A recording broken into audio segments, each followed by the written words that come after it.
अच्युत ऑफिसमध्ये बसला होता. त्याला गोपाळशी बोलायचं होतं, पण आल्या आल्या त्याला समजलं की गोपाळ तातडीच्या फिरतीवर गेला आहे आणि किमान 2 दिवस तरी परत येणार नाही. तो नलिनीशी काही बोलला नव्हता, पण कालच्या संध्याकाळपासूनच त्याला काही फार विचित्र संवेदना व्हायला लागल्या होत्या. समोर पाहता पाहता एकाएकी त्याला असा भास होई की डोळ्यांसमोरच्या सर्व सृष्टीवर एक पातळसर धुराच्या वलयासारखा पडदा आला आहे. रंग निस्तेज होत, आवाज क्षीण होत, गंधाची तीक्ष्णता कमी होई. स्पर्श करताना बोटांवर काहीतरी आवरण चढल्यासारखे वाटे. हा बदल केवळ बाह्यसृष्टीतच नव्हता, तर तो पार आत त्याच्या मनाच्या गाभ्यापर्यंत पोहोचला होता. मनातल्या विचारांची स्पष्टताही कमी झाली होती. बुद्धीची दारही बोथट झाली होती. विचार सुळसुळीत झाले होते. काही केल्या मनात ठामपणे राहत नव्हते. रात्रीच्या विश्रांतीनंतर भास जरा कमी होईल ही आशा फोल ठरली. आपल्याला काय होत आहे हेच त्याला समजत नव्हतं. पण जो काही अनामिक विकार झाला होता त्याची तीव्रता वाढतच चालली होती. खरं तर गोपाळला भेटण्यासाठीच केवळ तो ऑफिसात आला होता. गोपाळने काल संध्याकाळी प्रतिकारासंबंधात कोणाचं तरी सहाय्य मिळवण्याच्या संदर्भात काहीतरी सांगितल्याचं त्याला अगदी अंधुकपणे आठवत होतं. तेवढी एकच क्षीणसर आशा मनात होती. गोपाळ आलाच नाही हे समजताच त्याचा धीरच खचला. तो त्याच्या टेबलपाशी नुसता बसून होता.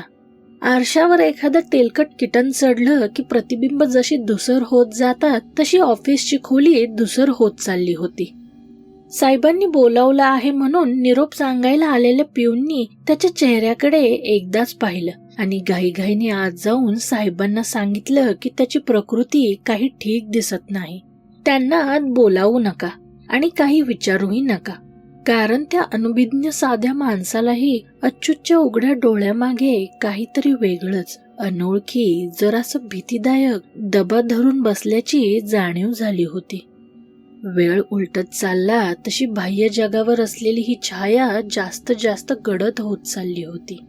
जणू काही त्याच्या भोवती एक पातळसर पण अपारदर्शक कोशच तयार होत होता. खोलीचा आकार अस्पष्ट आणि विकृत होत होता. आवाज क्षीण होत चालले होते. हवाही कुंद शिळी वाटायला लागली होती. केवळ इच्छाशक्तीच्या जोरावर तो ऑफिसची वेळ संपेपर्यंत तिथे थांबला आणि मग घरी परत निघाला. बसची रूट, थांबे आणि वाट ओळखीचं नसतं तर तो घरी पोहोचलाच नसता. आता त्याला एक कसला तरी उग्र कडवट दर्प जाणवायला लागला होता. आपण अशाच कोणत्या तरी जागी एवढ्यातच गेलो होतो असं त्याला राहून वाटत होतं. पण काही केल्या तो दिवस किंवा वेळ किंवा ती जागा आठवत नव्हती. तो कसा तरी घरातल्या खाटेवर येऊन पडला आणि त्या क्षणी त्याच्या आसपासचं, त्याच्या परिचयाचं रोजचं जग त्या अपारदर्शक पडद्यामागे गडप झालं. त्याच्या मनाचा सर्व अवकाश परक्या कशाने तरी व्यापला होता. पण परक तरी कसं म्हणायचं? काहीतरी संबंध, ओळख, परिचय होताच, नाही का? त्याची अस्मिता, स्वत्व, आत्मा हे संकुचित होऊन दुर्लक्ष, असहाय्य असं एका कोपऱ्यात कोंडलं गेलं होतं. मनाच्या पटलावर भीषण पण संपूर्ण अनाकलनीय अशा घटना घडत होत्या. त्याला त्याचा अर्थच आकलन होत नव्हता, कारण मानवी संवेदन पटापेक्षा त्याची व्याप्ती फारच विस्तृत होती. मिटलेले डोळे बोटांनी दाबले की अंतर्चक्षूंना निळ्या जांभळ्या रंगाची झळाळती वर्तुळ दिसतात, पण त्यांचा खरा रंग समजतो का? एखादा प्रचंड स्फोट झाला, त्या आवाजाचा सूर सांगता येईल का? मनातल्या मापकांचे काटे पार शेवटच्या अंकापाशी जाऊन अडले होते. त्याच्या शरीराच्या बाह्यक्रिया एखाद्या प्रतिक्षिप्त प्रेरणेखाली चालल्या होत्या. सकाळ, दुपार, संध्याकाळ, दिवस, रात्र यांची त्याची जाण मालवली होती. डोळ्यांसमोर वेगवेगळ्या कोनातून पाहिल्यासारखे कितीतरी देखावे दिसत होते. मानवीच आकृती, पण अतिसूक्ष्म आकार. स्थळांची तशीच काळाचीही सर्वत्र गल्लत झाली होती. देखावे बोलत होते, फिरत होते, मागे पुढे होत होते, लहान मोठे होत होते. कशाचाही अर्थ लावायचा प्रयत्नच त्याने सोडून दिला होता, कारण हे त्याच्यासाठी नव्हतंच. कोणीतरी आपल्या स्मृती चाळून पाहाव्यात तसं वाटत होतं. या सर्व देखाव्यांतून लक्षात येण्यासारखा एकच समान धागा होता. वेदना, क्रौर्य, विध्वंस, नाश. आणि एकाएकी हे पटल विरळ होत होतं. त्याच्या भोवतीचा काळा कोश उलगडला जात होता. हद्दपार झालेलं बाह्य विश्व पुन्हा त्याच्या आकलनाच्या परिघात येत होतं. एकदम नाही, पण लाटा लाटांनी, हलके हलके. जेव्हा तो पूर्ण मुक्त झाला तेव्हा त्याच्या नजरेसमोर एक चेहरा होता. एक वृद्ध पण प्रसन्न सुहास्य चेहरा. तिथेच गोपाळही होता. गोपाळ त्याच्या जवळ येत होता. खांद्यावर हात ठेवत होता. आता कसं वाटतं? विचारत होता. फार अशक्त वाटतंय रे. तुला काय काय आठवतं? छे छे, ते स्वप्नच असलं पाहिजे. आणि मग ते वृद्ध गृहस्थ पुढे आले होते. अच्युत, हे भगत, तुला काय झालं होतं ते मला माहित नाही, पण तू जो आत्ता आमच्यात परतला आहेस तो या भगतांच्याच मदतीने आला आहेस. आता ते प्रत्यक्षच बोलतील तुझ्याशी. भगत अच्युतच्या कॉट शेजारच्या घडीच्या पत्र्याच्या खुर्चीवर बसले होते. अच्युत, तू एका फार मोठ्या संकटातून वाचला आहेस. धोका पूर्णपणे टळलेला नाही, पण आता माझ्या मदतीने तू त्याचा प्रतिकार करणार आहेस. खरं तर तू आता खूप थकलेला आहेस. तुला विश्रांतीची गरज आहे, पण वेळही तितकाच महत्वाचा आहे.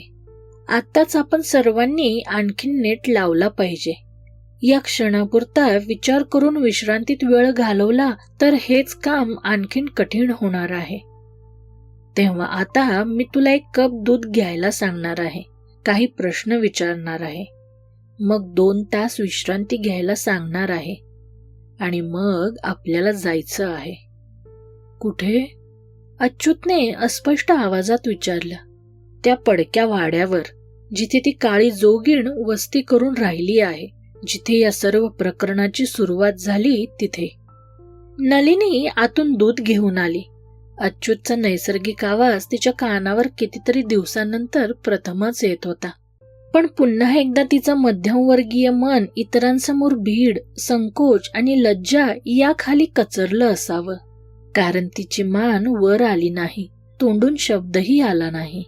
अच्युतने दुधाचा कप खाली ठेवताच भगत म्हणाले, अच्युत, तुझ्या स्वप्नातल्या देखाव्यात तुला तो पडका वाडा दिसला?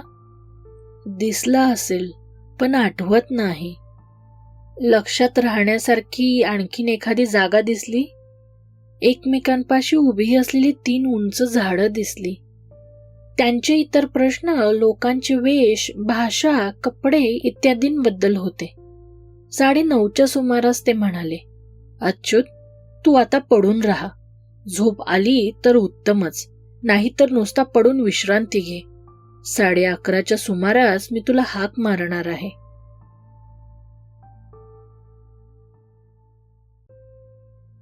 तर मित्रांनो, हा होता आपला काळी जोगीण या भयक कादंबरीचा भाग 7वा. तुम्हाला हा भाग कसा वाटला हे मला कमेंट सेक्शन मध्ये नक्की सांगा. अच्युत भगतांसोबत त्या वाड्यावर जाण्यास पुन्हा तयार होईल का? भगतांना काळ्या जोगिनीला खरंच रोखता येईल का? तुम्हाला काय वाटतं हे मला कमेंट सेक्शन मध्ये नक्की सांगा. जर तुम्हीही माझ्यासारखेच नारायण धारप यांच्या लेखनशैलीचे चाहते असाल तर आपल्या या चॅनलला सबस्क्राईब करा आणि आपल्या मित्रपरिवारासोबत नक्की शेअर करा. आजचा हा भाग आवडला असेल तर या व्हिडिओला लाईक नक्की करा. तुमच्या काही प्रतिक्रिया असतील तर मला कमेंट सेक्शन मध्ये नक्की सांगा. चला तर मग भेटूयात या कादंबरीच्या पुढील भागामध्ये शुक्रवारी रात्री 8 वाजता. तोपर्यंत काळजी घ्या आणि दिवा चालू ठेवा, कारण अंधारात कोणीतरी असतेच. शुभरात्री.